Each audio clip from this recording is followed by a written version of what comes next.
Hey y'all, how's it going? It's been a while. So, today I got a guide on how to make a mage early. And for this, we're going to be basically boosting our willpower as much as we can, because willpower is linked to mana. For mage, you're going to want to maximize your intelligence and your mana. And if you want to skip ahead, this first couple 4 minutes of this video is basically just me speedrunning Haboob, getting everything we can out of every chest we can, because before you reach the Leyline, you're going to want to get at least 900 silver to fully purchase the mage set and the staff to boost your fire damage. So yeah, with that said, the rest of this video will play out silently until we get to the route, which will take us to the Leyline. There will probably be a few things I might have missed inside of Haboob, but throughout my multiple playthroughs and new game attempts, so far this has been the most efficient way to farm it. One thing I also wanted to touch up on was a lot of people were saying that they're kind of disappointed with the magic so far in Outward. People saying the fire sigil not having, the same interactions with like flint and steel to make the ring of fire, and I can definitely say, just comparing fire sigil from Outward 1 versus Outward 2 Alpha, the damage definitely seems to be lower, but at the same time, the impact is still amazing for fire sigil and fireball. There's also probably going to be a lot more combinations that'll come out on the full game, but for now, magic is still very fun. People are saying it's underwhelming, but in my personal opinion, I still think it's very viable, and it's still really fun. I love magic in Outward. And part of the reason why you're needing that 900 silver is to boost the fire sigil's damage to the max amount that you can. Technically, you're going to need a lot more than 900 silver, because you're also going to want to get the, It's the lantern skill in the very top right side of the Leyline skill trainer. When you use that lantern skill, it gives you an extra 20% fire damage. Stacking that with your staff and all your armor, you can get to I think it's almost 50% extra fire damage. But yeah, that'll be the end of this intro, and I'll see you guys once we sleep and enter the Bellow Gale.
Alright, so now the actual guide can begin. So same thing, you're going to wait until the NPC comes to talk to you. You're going to finish dialogue with him, loot the chests. You're going to loot the rest of the area here before you actually enter the Belagale. Make sure you pick up the pickaxe and get as much loot as you can, because remember, you're going to need to hoard as much as you can and make as much silver as you can to afford the max damaging armor for buffing Fire Sigil.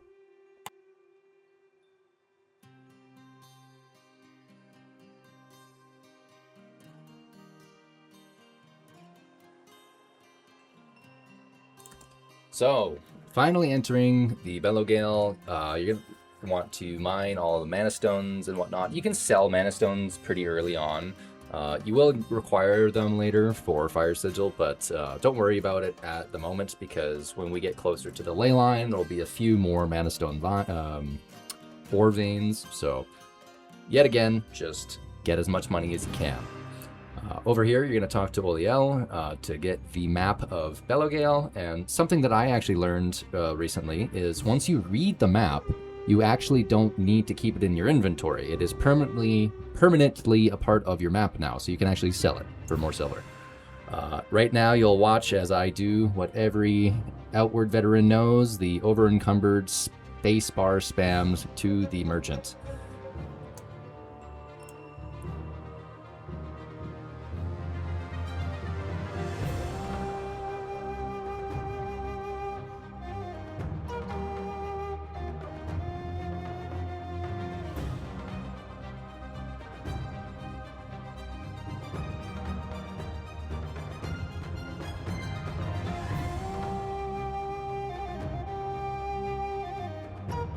And alright, once you sell everything, we're going to start heading north and picking up the Prospector backpack for the extra 70 loot inventory space.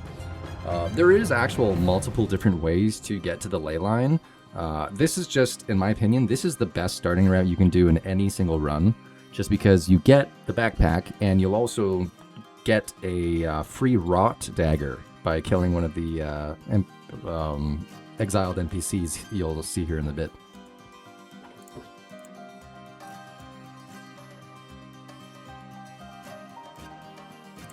But yeah, basically just keep going north. There's some caches that you can loot along the way. Careful about leaving the main road here, because you will find some scary enemies if you want to venture off. But yeah, just keep heading north. Eventually we'll start heading northeast once we cross the bridge, and we'll make our way towards the Giant's Town.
So right up ahead here is where we find the NPC who has the Wrought Dagger.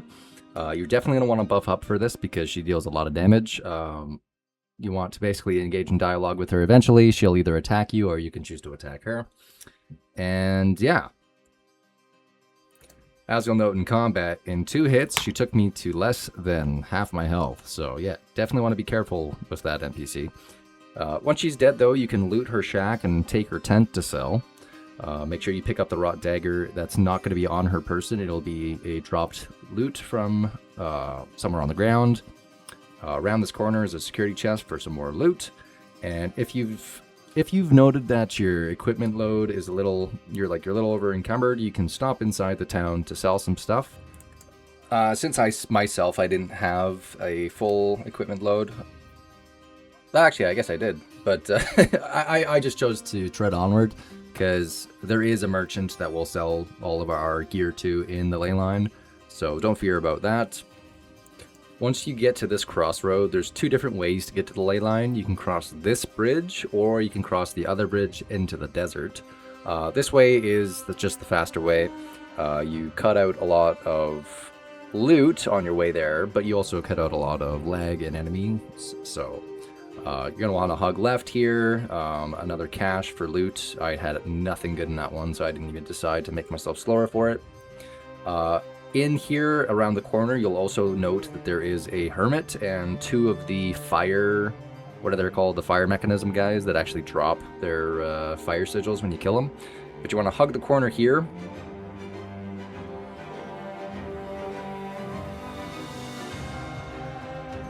And there is a security chest that you could loot up ahead if you want. I was already encumbered, so I decided just to leave it alone. You want to hug left, continue straight, and then you'll note that the staircase is just around the corner to enter the Leyline.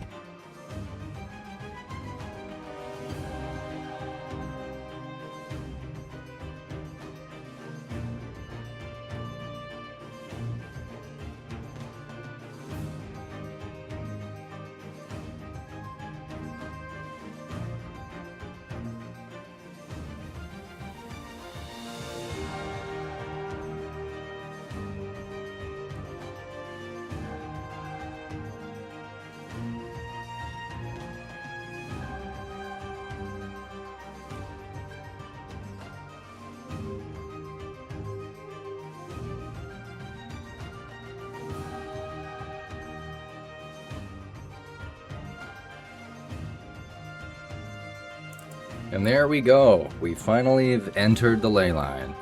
In here, there's only going to be one enemy that you're required to kill. Sadly, my lightning buff ran out right as I was going to kill him, so I definitely recommend having at least one more elemental buff to kill this thing, because you'll note in the battle I have, it took quite a lot of hits just by raw damage.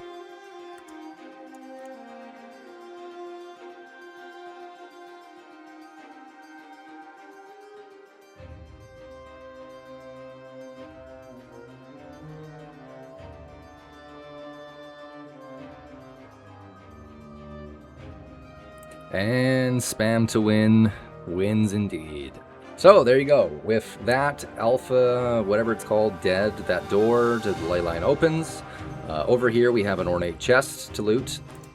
So got some good loot myself, but unfortunately, because I was already encumbered before, I was not able to walk, so I had to spam my way all the way over to attune to mana. If you are making a mana build, I'd recommend 3 points in. And you'll note that our maximum mana is now 84 because we decided to put all of our points into willpower in the beginning. Before or after unlocking mana, you want to find the 4th Watcher and sell absolutely everything in your inventory. This is where you need to make the 900 silver to buy the staff and all of the Nyx or Rix armor, whatever it's called. If you can technically opt out of the headpiece, as only the chest, gloves, and boots give you the fire % bonus increase. And remember, you're definitely going to have to come back if you don't have enough money to get the rest of the skill tree that the skill trainer has here. There's also Dark Sigil that you can get, but this run, it was just maximizing the damage of Fire Sigil.